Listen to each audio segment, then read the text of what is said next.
Hey, what's going on, guys? Dylan here with Forest Bound Explorers. So today what I'm going to be doing is here in Tennessee, we're actually getting ready for the muzzle loading or muzzleloader. Thank you, Rooster. The muzzleloader season, it's actually opening up tomorrow. So I've been wanting to come out, sight in my muzzleloader, make sure I'm still good from last season, and I just haven't had time. It's a little rainy today, but it's the last day I got a chance to. So we're going to have to make do with today. So come along, help me sight it in, and I'm going to take you along with me tomorrow while I go on my deer hunt. Show everybody your shoes. Fancy.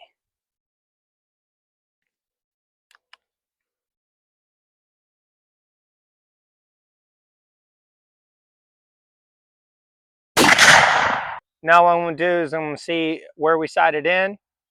I'm going to take a couple more shots, make sure our scope is good. That way tomorrow morning when we go on the hunt, hopefully we can get some good deer meat. All right, so first shot was a little bit lower than where I was aiming. That could have been user error as well because I was shooting from the kneeling position and not a super stable position. So let's load it up again, take another shot, and make sure that we're in the same general area, and then we should be good. We got a new explorer out here with us. You want to come say hi? Everly ran down here from the house to see what was going on. All right, there's some earmuffs in the side-by-side.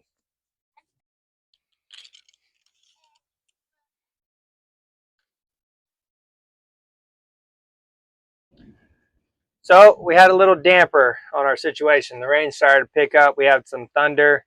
So we're just going to sit in the side-by-side for a minute, see if it kind of quiets down and some of this rain passes.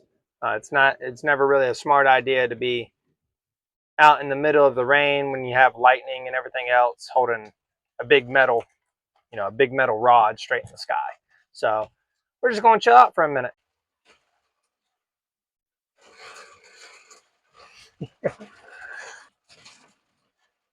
I just saw some lightning.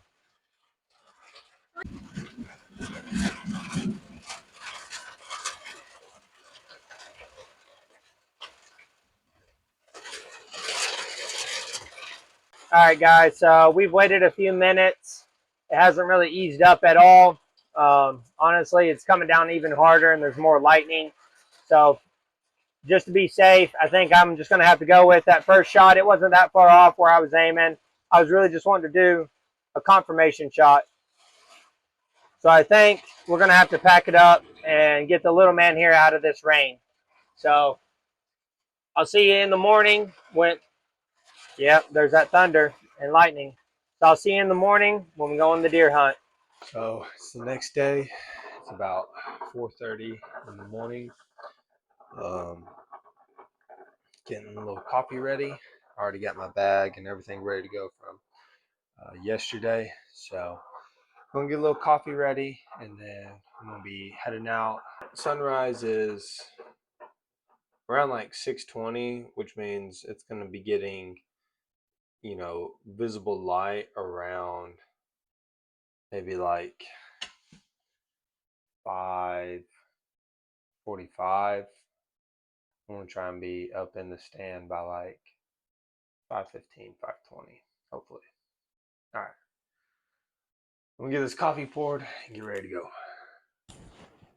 All right. So it's about 5 o'clock. Just a little bit after 5 o'clock now. Just got out here to the fields. So gonna hop out.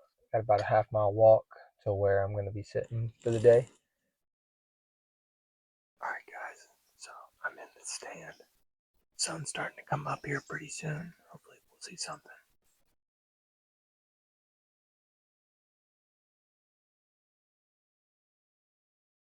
So if you've never been hunting before, one thing you quickly realize, the largest animal in the woods is a squirrel. At least they sound that way.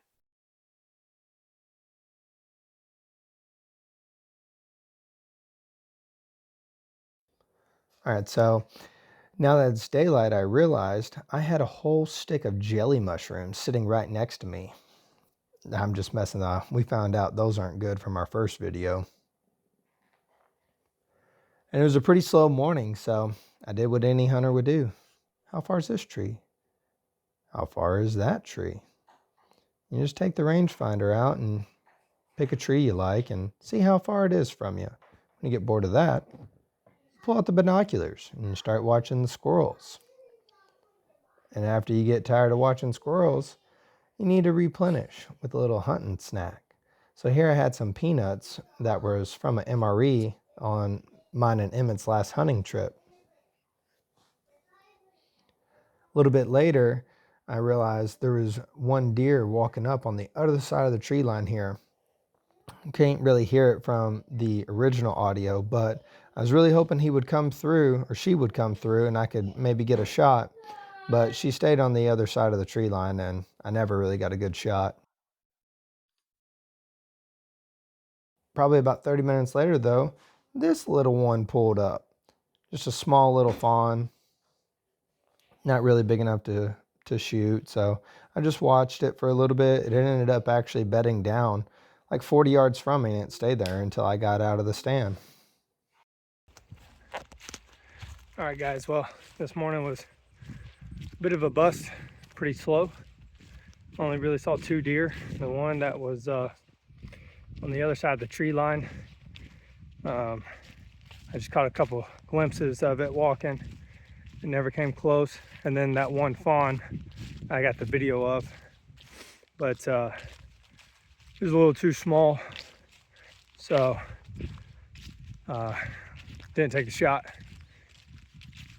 But we'll try again, see if we can get some meat on the table.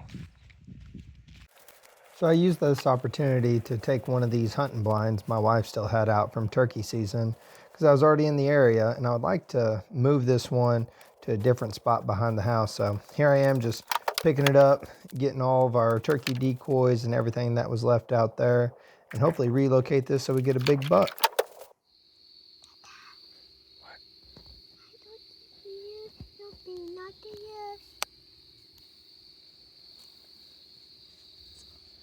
See any, keep looking.